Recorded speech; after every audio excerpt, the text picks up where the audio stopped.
These are devotions for people at a social distance. In my devotions yesterday, I was reading in Psalm 31, verse 11. Came across this one, kind of grabbed my attention.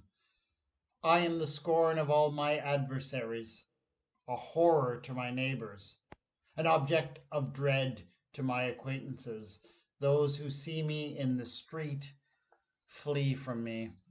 Now, I read that yesterday just after being outside for a brief walk and, having had the experience of coming across someone, a neighbor, someone from the community, and them very deliberately walking far away from me, moving far aside, much more than 2 meters. Um, of course, I understood why. And I was doing the same thing with people that I met, keeping great distance. Now, this is something that would have been quite rude, quite something you would not do a few weeks ago, but now it's become commonplace. And of course, I understand that those people who were moving aside from me were doing it not because they hated me or detested me, but because they loved and cared for me and for the community and did not want to be at all a part of spreading a virus. And I was doing the same. So, obviously, people are doing this kind of thing for the right reason. But none of that changes the fact of what we are living in right now, and that is that we are living in unaccustomed isolation these days. We are set apart from one another, and as we see in the psalm, that's a sign that you are an outcast, that you are forgotten, unloved, because you see, human beings, we are social creatures. We are made to interact with people on a regular basis. And so I understand, and I feel it too. We are suffering these days from those feelings of isolation. We are feeling rejected, even if we understand that people are doing this out of love and not out of hate. And just how do you deal with those feelings when you're living in the days of social distancing, when you're living in the days of COVID-19?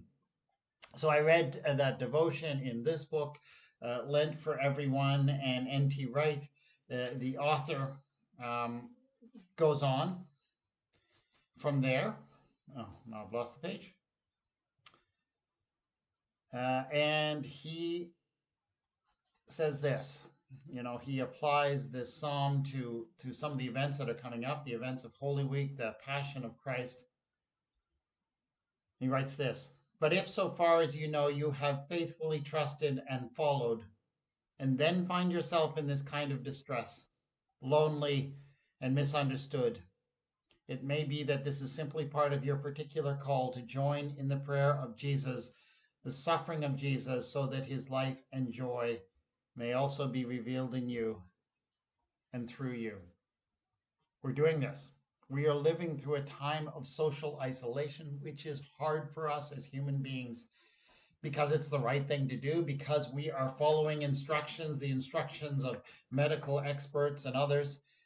It's the right thing to do.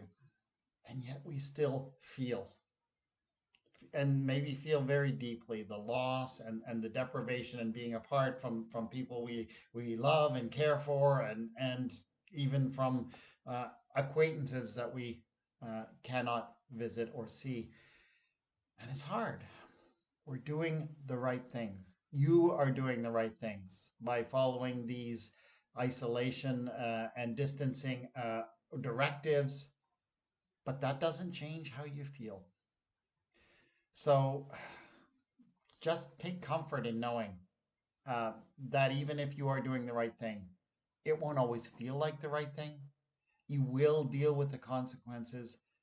And the story of the Passion of Christ, the story of Holy Week, is that Jesus went through all of that. He went through that isolation. He went through that being abandoned. He wasn't wrong either. He was doing the right thing. He was obedient, being ultimately obedient. If you are struggling with what you're going through these days, I guess just know this: You're not alone. There's at least one person who understands exactly what you're feeling. Take comfort. Gracious God, we do struggle with feelings of isolation, loneliness, missing those things in life that we once took so easily for granted. It is a struggle. Thank you that you understand our struggles. That means a whole lot. Amen. So keep it up. Continue to follow instructions. Know, even though it doesn't always feel great, you are doing the right thing. Amen.